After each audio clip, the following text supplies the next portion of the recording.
पीछे। और फिर फिर उनको बोलते कि ये ना तुम कलमा पढ़ो। मेरे मिस्टर को बोला तो मेरे मिस्टर ने बोला मैं तो क्रिश्चियन हूँ, ईसाई हूँ, मेरे को कलमा नहीं आता। उसने सच। दोस्तों, जो वीडियो अभी अभी आपने देखी है, रोती हुई आवाज़, रोता हुआ दिल, आँखों में आंसू और घबराती हुई, गड़बड़ करती हुई आवाज़ और थामते हुए बच्चे, हिम्मत देते हुए, ये इंदौर का रहने वाला परिवार है। और ये छुट्टियां मनाने के लिए पहलगांव, जम्मू कश्मीर, हरी हरी वादियों में अपने परिवार के साथ गए हुए थे। इनके साथ 22 अप्रैल को पहलगांव में एक ऐसा दर्दनाक जो मंजर था वो हो जाता है। जो इनके पति हैं सुशील, वो इस घटना में, इस दर्दनाक घटना में वो शहीद हो जाते हैं। ये उनकी पत्नी जेनिफर है और इन्होंने कैमरे के सामने आकर जो अपना दर्द बयां किया है, इसको तो यही जानती हैं कि इन्होंने क्या खोया है, इनका परिवार किस लिए फड़फड़ा रहा है, इनकी आत्मा जानती है। हम लोग इतना महसूस नहीं कर पाते। लेकिन इस हादसे से जो भी 22 अप्रैल को दर्दनाक जो घटना पहलगांव में हुई है, पूरा देश उससे मतलब आहत है। सभी की आंखें नम हैं, सभी गुस्से में हैं कि जिसने भी हमारे टूरिस्टों के साथ मासूम से निहत्थे बेकसूरों के को इतना बड़ा दर्द दिया है, उनको इतनी बड़ी सज़ा मिलनी चाहिए। उनको माफ़ नहीं किया जाना चाहिए कि जिसने भी ऐसा किया है। और वो भी उस वक़्त जब वो सुबह सुबह नाश्ता कर रहे थे और कोई मैगी खा रहा था, कोई अपना ग्राउंड में बैठकर अपना चहल पहल बच्चे बोलों से खेल रहे थे, आपस में सब इंजॉय कर रहे थे, बातें कर रहे थे। कोई अपना जैसे मिनी स्विट्जरलैंड होता है वहाँ पर घूमने के लिए घुड़सवारी की तैयारी कर रहे थे। अचानक से फायरिंग की आवाज़ आती है और जब वो हमारे टूरिस्ट कुछ समझ पाते तो वो सोचने लग जाते हैं पता नहीं बच्चे अपना खेल रहे होंगे, पटाखे वगैरह चला रहे होंगे। तब तक वो कुछ समझ पाते, तब तक 3 जो पुरुष होते हैं वो फौजियों की वर्दी में आते हैं, हथियारों को लहराते हुए। और जो जेंट्स होते हैं उनको वो एक तरफ कर रहे थे और जो महिला और बच्चे थे उनको वो एक तरफ कर रहे थे। और जो भी जेंट्स थे उनसे उनका धर्म पूछ रहे थे, नाम पूछ रहे थे, तुम किस जाति से हो, तुम हिंदू हो या मुसलमान हो। हिंदू हो तो क्या तुम पे कलमा पढ़ना आता है, कलमा पढ़कर बताइए। और जो हिंदू था तो उनको एकदम से उनकी कनपटी पर बंदूक रखकर फायरिंग कर रहे थे। लेकिन किसी को समझ नहीं आ रहा था कि आखिर वो ये हो क्या रहा है। लेकिन वहाँ तो टूरिस्ट का जो एक प्लेस होता है, वहाँ जाति धर्म का कोई नहीं होता, सब इंजॉय करने के लिए आते हैं। लेकिन जैसे ही वो और वो इतने गिरे हुए थे, उनको जब विश्वास नहीं हो रहा था तो वो उनके बीवी बच्चों के सामने उनके कपड़े उतरवा कर देख रहे थे कि मुसलमान है कि हिंदू है।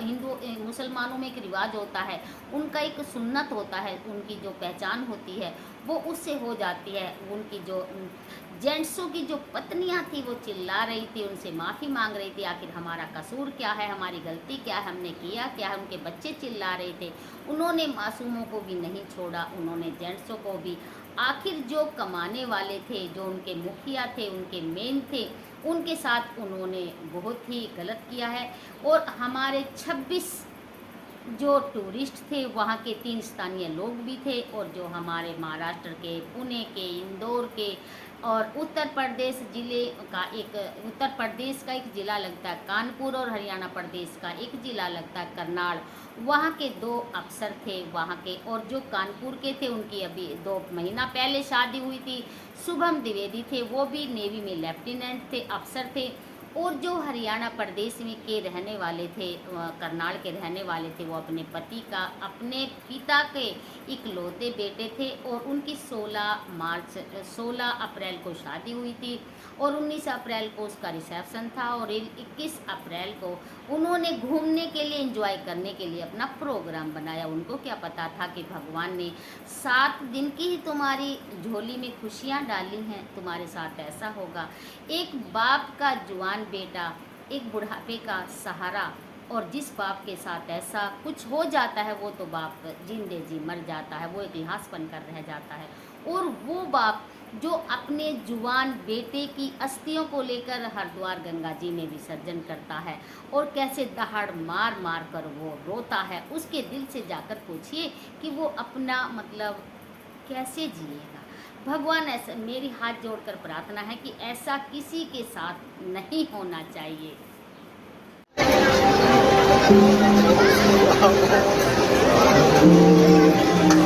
कपड़ा उनका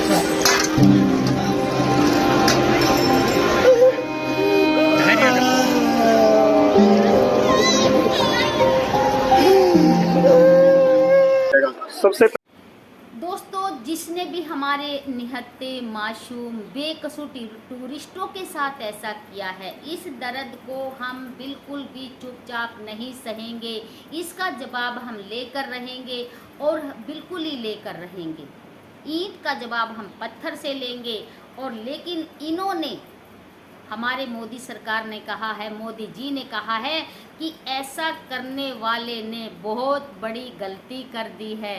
लेकिन गलती कर दी है कि इसका अंजाम नहीं सोचा क्या होगा, कर तो दी है, लेकिन वो हमें डराना चाहते हैं। हम डरेंगे नहीं, हम जाएंगे अपनी जम्मू कश्मीर की हरी हरी वादियों में, अपने पहलगाम में घूमने के लिए फिर जाएंगे। और यदि तुम्हें लड़ाई लड़नी है तो सामने आकर लड़िए। ये बुज़दिली का जो है, बिल्कुल भी ऐसा अंजाम ना दिखाइए। यदि तुम्हें लड़ना है तो सीधे सीधे आकर लड़िए। ये तो एक बुज़दिली कहलाती है, जो मासूम बेसहारा और जिसका कोई कसूर न हो उसके साथ तुमने ऐसा किया। इसको हमारा पूरा देश गुस्से में है और सभी की आंखें नम हैं। और वो उसी परिवार का बेटा नहीं, उस जिसने अपना पिता खोया, किसी ने अपना भाई खोया, किसी ने अपना पति खोया, उससे के दिल से तो पूछ के देखिए तुमने उसको कितना बड़ा दर्द दिया है। और जो करनाल जिले का जो लड़का था, करनाल का रहने वाला था, वो अपना इकलौता था। जब उस लड़के को उसने गोली मार दी थी तो उस लड़की, उस बिटिया ने उसको क्या कहा कि मुझे भी मार दीजिए, मुझे इनके बगैर नहीं जीना है, मैं जी कर क्या करूँगा। जब उस दरिंदे ने उस बिटिया को कहा कि मोदी सरकार से जाकर कहिए कि हमने तुम्हारे साथ क्या किया है, लेकिन मोदी सरकार ने भी ये ऐलान कर दिया है कि आप इस गलती को भुगतने के लिए तैयार हो जाइए। हम इस दर्द को चुपचाप बिल्कुल नहीं सहन करेंगे। मोदी जी ने ऐसे ऐसे बड़े जो 5 सख्त कानून बनाए हैं। पहले तो मतलब पानी बंद कर दिया, जो हमारी सिंधु नदी का जो पानी पाकिस्तान जाता था। लेकिन जो हमारे भारतीय हैं, जो हमारा पूरा देश आज रो रहा है कि हमारे 26 टूरिस्टों के साथ उन्होंने इतना मतलब बड़ा दर्द दिया है। ऐसा किसी के साथ नहीं करना चाहिए, गलती से भी नहीं करना चाहिए। हमें डराने की कोशिश कर सकते हैं, हम भारतवासी हैं, हम बिल्कुल भी नहीं डरेंगे। दोस्तों, लेकिन ये जो हमारे 22 अप्रैल से और आज तक ये बहुत ही हमारे दुख की घड़ी है। हमारा देश बिल्कुल ही गम के साए में दुखी है। लेकिन जो ये वीडियो मुझे बनानी पड़ रही है, स्पेशल मुझे इसलिए बनानी पड़ रही है कि आज सुबह से, आज कितनी तारीख है, 24-25 तारीख होगी शायद, ये जो लड़की है यहाँ, जैसे हमारे मोदी जी ने कानून बना, हमारे मोदी जी ने ऐलान कर दिया है कि जितने भी पाकिस्तानी हैं 48 घंटे का उनको वक्त दिया जा रहा है, ये जल्दी से जल्दी हमारा देश छोड़कर अपने देश चले जाएं, चाहे इन पे वीज़ा है या नहीं है।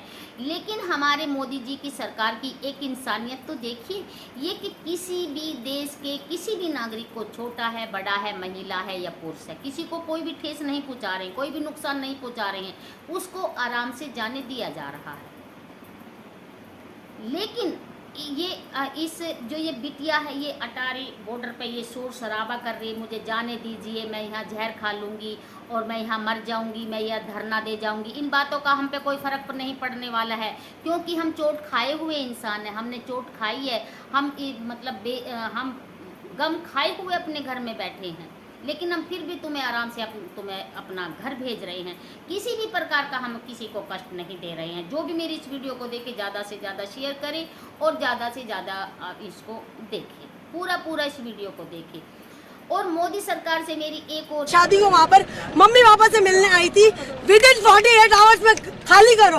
निकल गए मेरे 2 बच्चे बॉर्डर के उस पार खड़े हुए अपने पापा के साथ। या फिर गवर्नमेंट ने ये क्यों नहीं चलाया कि जिनकी शादियाँ हुई हुई है, जो बच्चे यहाँ आए हुए हैं, उनको ये प्रोटोकॉल फॉलो करना है।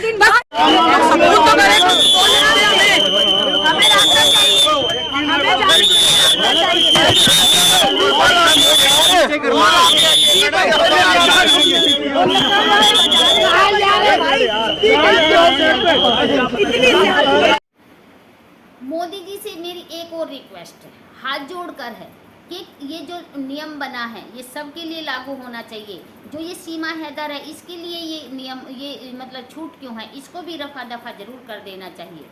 इसको अभी नागरिकता मिली है या नहीं मिली है, इसको भी इसके देश रवाना कर देना चाहिए। ये कोई अलग मिट्टी की बनी हुई महिला है, ये भी तो है तो पाकिस्तानी, इसको भी ज़रूर दफ़ा कर देना चाहिए। इसने बहुत अच्छी अपना फूली यहाँ ये आराम ले रही है। ये कौन सा अलग सोने चांदी की ये महिला बनी हुई है कि इसकी माँ ने ये अलग से पैदा की हुई है। हम पूरा जो हमारा देश है, हर आदमी, हर महिला, हर बच्चा गुस्से में है और हम एक उससे ऐसा करने वाले से नफरत करते हैं। और इसको उसको हम जिसने भी ये किया है इसको उसको ज़्यादा से ज़्यादा को मतलब बड़ी से बड़ी सज़ा मिलनी चाहिए, ताकि आगे आने वाले समय में किसी के साथ ऐसा ना हो। और मेरी हाथ जोड़कर आप सभी से प्रार्थना है कि ज़्यादा से ज़्यादा मेरी वीडियो को देखें, ज़्यादा से ज़्यादा शेयर करें। और फिर आती हूँ मैं आपसे एक और नए टॉपिक पर लेकर, जल्दी से जल्दी आती हूँ। और तब तक जो ये हमारा जो भी अच्छा होगा और हमारे उन जो शहीद हुए हैं, जो बच्चे थे, जो उनके घर के मुखिया थे, जिन्होंने मतलब जिनके परिवार वाले तड़फ रहे हैं, अपनों को खो दिया है, उनके लिए हमारे जो मोदी जी हैं जो करेंगे अच्छा करेंगे, कोई भी कसर नहीं छोड़ेंगे। और जिसने ये कर दिया है ये बहुत गलत कर दिया है, इसकी कल्पना भी नहीं की होगी कि उसका अंजाम क्या होगा। ये ध्यान में रखना, आइंदा किसी के साथ ऐसा बड़ा कांड ना हो, कोई इतना बड़ा दर्द किसी को ना दे। हर बच्चा, हर इंसान, पूरा देश दुखी है। वो उसी घर का बच्चा या पिता या बेटा नहीं था, वो पूरे भारत का बेटा था। और बड़ा दुख हुआ, बहुत दुख हुआ जिस दिन हमने ये न्यूज़ देखी, बहुत दुख। हम भी एक माँ, बहुत। और मेरी इस वीडियो को ज़्यादा से ज़्यादा